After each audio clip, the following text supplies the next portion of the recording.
Donc, nous avons vu la dernière fois ce qu'était la moyenne. La moyenne, c'est un indicateur qui permet de résumer une série statistique. Sauf que la moyenne est extrêmement sensible aux valeurs extrêmes. C'est-à-dire que si vous avez des valeurs dont une ou deux vont être très faibles ou très importantes par rapport aux autres, ces deux valeurs-là vont avoir extrêmement d'influence sur la moyenne. Et elle peut alors fausser un petit peu la représentation de la série de valeurs. Donc il y a un autre indicateur qui est la médiane. Donc la médiane, vous l'avez aussi déjà vu au collège, elle permet de partager en fait la série en deux groupes de même effectif. Il y a 50% au moins des valeurs qui vont être inférieures à la médiane et 50% au moins des valeurs qui vont lui être supérieures. Un exemple, un prof a classé par ordre croissant les notes de 13 garçons et de 14 filles de la classe. Donc les garçons, les notes sont au nombre de 13. Ce qui fait qu'on va faire deux groupes de même effectif, ce qui nous fait deux groupes de 6.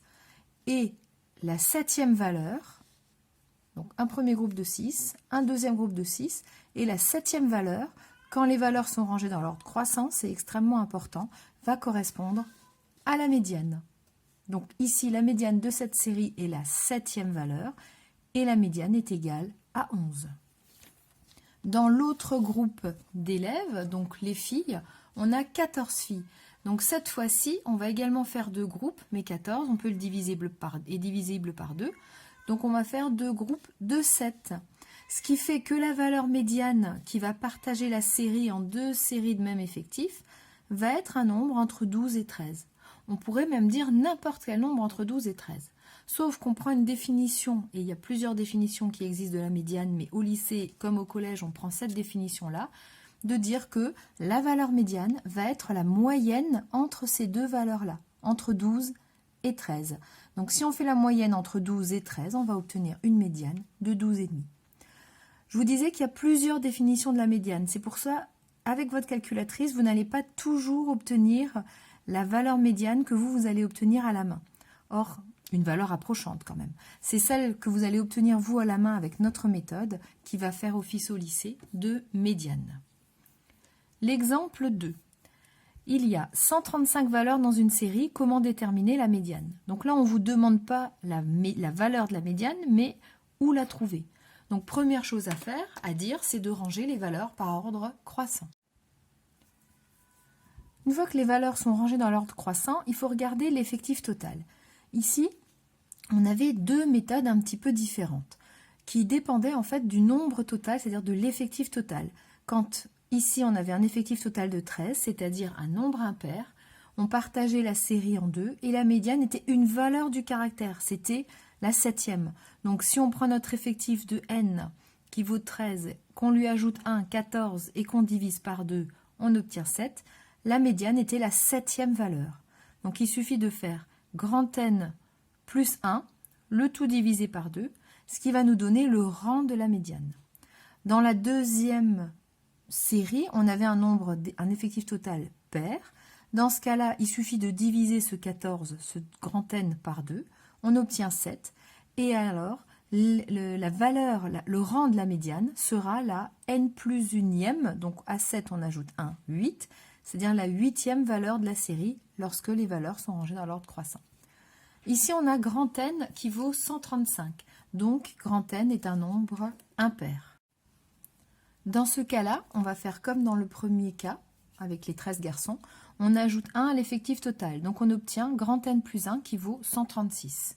Et ensuite, on divise cet effectif plus 1 par 2. On obtient alors 68, et 68, attention, ce n'est surtout pas la médiane, mais c'est le rang de la médiane. C'est-à-dire que la médiane va être la 68e valeur quand les valeurs sont rangées dans l'ordre croissant. Troisième exemple du cours, donc cette fois-ci, on interroge 50 personnes. Donc si on regarde tous les effectifs et qu'on les ajoute, on doit obtenir un total de 50. Première vérification à faire. Ici, ça veut dire quoi? Ça veut dire qu'il y a 2 personnes qui résident dans la ville depuis 1 an. Il y a 10 personnes qui résident dans la ville depuis 4 ans. 6 personnes qui résident dans la ville depuis 5 ans. Donc c'est très important de comprendre ce que représente chacun de ces chiffres. Effectif cumulé, ça veut dire quoi? Eh ben, on regarde ici, par exemple, l'effectif cumulé.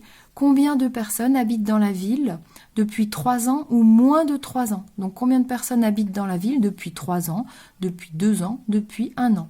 Il y en a 5 depuis 3 ans, 4 depuis 2 ans, 2 depuis 1 an. Donc, il suffit d'ajouter 2, 4 et 5. 5 plus 4, 9 plus 2. On obtient donc 11 personnes qui habitent dans la ville depuis moins de 3 ans ou 3 ans.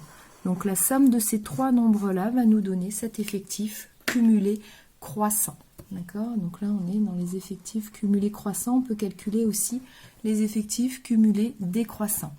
Le premier effectif cumulé croissant, eh ben, c'est le même que l'effectif, donc c'est 2. Le deuxième effectif, combien de personnes vivent dans la ville depuis moins de 2 ans? Moins de 2 ans, 1 an ou 2 ans. Donc 2 plus 4, on obtient 6. Le troisième effectif cumulé croissant, on l'a calculé. Le suivant, bah, combien de personnes habitent dans la ville depuis moins de 4 ans? Donc il y en a 2 qui habitent depuis moins d'1 an, qui habitent 1 an. Il y en a 4 qui habitent depuis 2 ans, 5 qui habitent depuis 3 ans et 10 qui habitent depuis 4 ans. Donc il suffit d'ajouter 2 plus 4 plus 5 plus 10. On obtient donc 21 personnes. Une autre manière de faire, c'est que, en fait, combien de personnes habitent dans la ville depuis moins de 4 ans? Ben, on prend le nombre de personnes qui habitent dans la ville depuis moins de 3 ans. Donc, on prend le 11, puisqu'il y a 11 personnes qui habitent dans la ville depuis moins de 3 ans, ou 3 ans, et on lui ajoute le nombre de personnes qui habitent dans la ville depuis 4 ans. 11 plus 10, et on obtient également notre 21. Donc, c'est deux manières de procéder différentes qui nous mènent au même résultat. Ce qui fait que pour trouver le nombre de personnes qui habitent dans la ville depuis moins de 5 ans, on va prendre 21 et on va lui ajouter 6. On obtient donc 27. Pour le nombre de personnes qui habitent dans la ville depuis moins de 6 ans, 27 personnes habitent depuis moins de 5 ans, plus les 12 qui habitent depuis 6 ans, on obtient donc 39. Combien de personnes habitent dans la ville depuis plus de 6 ans et moins de 6 ans? Donc il suffit d'ajouter les deux. Normalement, ça fait toutes les personnes, donc 50. C'est aussi une manière de vérifier que vous n'êtes pas trompé, puisque l'effectif total doit être égal au dernier effectif cumulé croissant que vous obtenez. Alors, nous, on voulait calculer la médiane. Donc, l'effectif total est de 50, c'est un nombre pair, on va faire 2 paquets de 25. Donc, on a 25 valeurs avant, 25 valeurs après. Alors, si on regarde ici les effectifs cumulés croissants, 2 signifie donc qu'on a 2 valeurs qui valent 1. 6 signifie que la troisième, la quatrième, la cinquième et la sixième valeur valent 2. 11, donc la septième, la huitième, la neuvième, la dixième et la onzième valeur valent 3. Le 21 signifie que la 12e, 13e, 14e jusqu'à la 21e valeur, c'est égal à 4. La 22e, 23e, 24e, 25e, 26e et 27e valeur valent 5. Donc ici, on cherche la 25e valeur et la 26e valeur. Et je viens de dire à l'instant que la 25e et la 26e valeur valent toutes les deux 5. Ce qui veut donc dire ici que notre médiane est égale à 5. Et la médiane, en fait, ici, c'est la moyenne entre la 25e et la 26e valeur, mais comme ce sont les mêmes valeurs, elle est donc égale à elle-même. Donc la médiane égale à la moyenne entre la 25e et la 26e valeur de la série quand la série est rangée dans l'ordre croissant. Or, la 25e valeur et la 26e sont égales, c'est pourquoi, et elles sont égales à 5, c'est pour ça pourquoi la médiane vaut 5.